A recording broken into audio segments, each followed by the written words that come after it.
Hello everyone. Today we are going to study time value of money.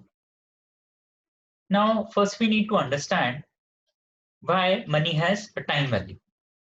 Money has time value because of various reasons. One of them is we sacrifice today's expenditure as money has higher purchasing power today. So, if we have to sacrifice today's expenditure, then it would definitely come at a cost. That is the reason money has time value. Why? Because we are not investing,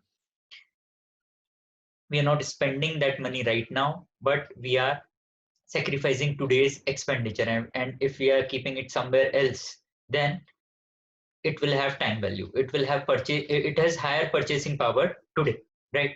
The second reason why money has time value is because it has opportunity cost. Now what do you mean by opportunity cost? Opportunity cost means the returns from the next best alternative foregone, the benefits from the next best alternative foregone, that is the opportunity cost. So if we are investing money somewhere, then we are not investing it somewhere else. So that is the reason it has time value. The next important thing why money has time value is uncertainty. So now, if we look at the times that we are running through, it is a time of crisis of COVID-19.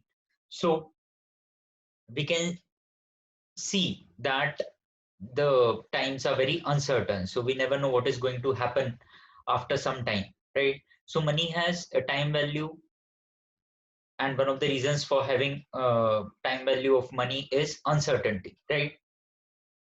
So it is because of the uncertainty that money has time value. Now let us try to understand the cash flows of money.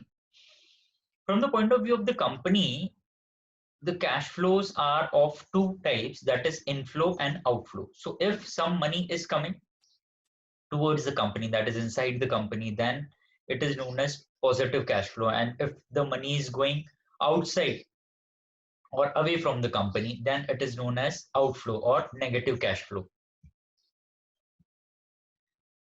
Okay, so before understanding the concept of time value of money, we need to understand one thing, that there is an assumption. And that assumption is that we assume while doing any question of time value of money that the money is invested somewhere in any safe, riskless investment. So, say for example, money is invested in treasury bills, right? So they are safe investments, right? Government bonds, they are safe investment. So we assume that money is invested there. So the value of money will increase when we move from left to right on the timeline. So the long arrow, the top long arrow which is shown on the screen is the timeline. So the value of money increases when we move from left to right, right? Then similarly, if we move from right to left, then the value of money will decrease because we are assuming that the money is invested in some riskless, safe investment, right? So now, say for example, I have to determine the value of 1 lakh rupees, right, which I am about to receive 1 year hence, right? Then I'll have to multiply this 1 lakh rupees with a factor. That factor is known as FVIF. The full form is future value interest factor. So now, since I'm assuming that the money is invested somewhere, therefore, this FVIF, the value of FVIF should be greater than 1. Then only the resulting value would be more than 1 lakh rupees. That is, this factor will be required to be multiplied by 1 lakh rupees to get that factor, that amount that I would be receiving 1 year hence. Similarly, if I have to go back in time, right? So say for example, I have to calculate the value of 1 lakh rupees 1 year back, then I'll have to multiply this 1 lakh rupees with a factor that is known as PVIF, that is present value interest factor, and that is less than 1. So therefore, the value of money will, the amount that would be in past would be less than 1 lakh rupees. So let us now understand the formula. So formula for PVIF is PVIF k comma n. K is the rate of return and n is the number of years. So PVIF k comma n is equal to 1 upon 1 plus k whole to the power n, and FVIF k comma n is equal to 1 plus k whole to the power n. K is the rate of return and n is the number of years. So now we also have formula for PVIFA and FVIFA. PVIFA stands for present value interest factor for an annuity. This formula is used when we have cash flows which are recurring in nature, and every year we are receiving the same cash flow. Then we use this formula 1 plus k whole to the power n minus 1 upon k into 1 plus k whole to the power n. Now FVIFA. FVIFA means future value interest factor for an annuity. That is, this is that factor which needs to be multiplied to a cash flow which is recurring in nature, and the same amount of cash flow we are receiving for a certain period of years, right? So FVIFA k comma n is equal to 1 plus k whole to the power n minus 1 whole upon k.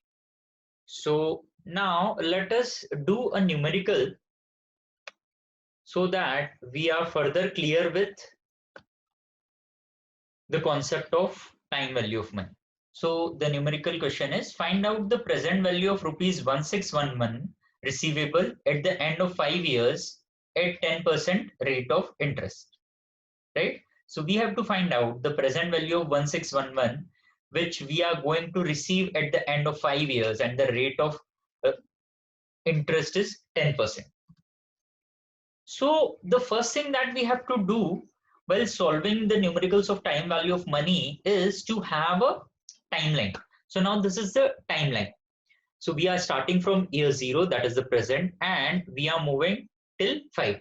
Now you can see that the distance between these two arrows is 1 year. The distance between these two arrows is 1 year. So this is first year, this is second year, this is third year, this is fourth year, and this is fifth year. So these arrows are not years. The distance between these two is the year. So now after 5 years, we are to receive rupees 1611. But we have to calculate the present value of 1611, right? So we'll have to take this 1611 to 5 years back, that is at year 0 right now, right? So this essentially we are moving from right to left. That means the value of money will get decreased. That means we'll have to multiply it with a factor which is less than 1, and that is PVIF. So let us see. So here's the timeline. Now we are moving from right to left. So value of money will decrease, and we'll have to multiply 1611 with a factor that is PVIF, and this PVIF is less than 1, and the answer that we are going to receive would be less than 1611. Okay. So present value of X is equal to X into PVIF R or K comma N.